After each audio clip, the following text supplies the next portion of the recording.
ছেলের টিফিনে যেভাবে পেপার কাপকেক বানিয়ে দিই সেটাই তোমাদের সাথে শেয়ার করছি আজ। দেখেই বুঝতে পারছো ডিমোল্ড করা কতটা ইজি, আর তেমনই সফট আর স্পঞ্জি।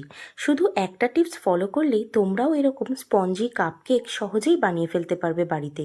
শুধু বাচ্চা কেন, বড়রাও খুব আনন্দে খাবে এই কাপকেক।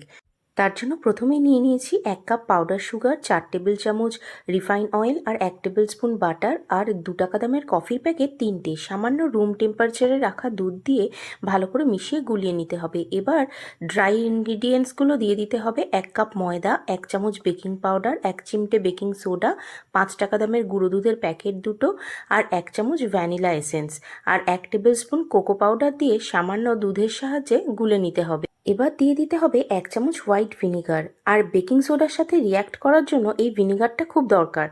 এটা দেওয়ার কারণেই কেকটা লাইট, ফ্লাফি আর টেন্ডার টেক্সচারের হবে। এবার কিছুটা চকো চিপস মিশিয়ে কাপে মিশ্রণগুলো ঢেলে আগে থাকতে প্রিহিট করে রাখা কড়াইতে বসিয়ে লো ফ্লেমে 35 থেকে 40 মিনিট রাখলেই, ঠান্ডা করে নামালেই দেখবে সুন্দরভাবে ডিমোল্ড হয়ে যাচ্ছে, আর গ্রিস করার কোনো দরকারই পড়বে না।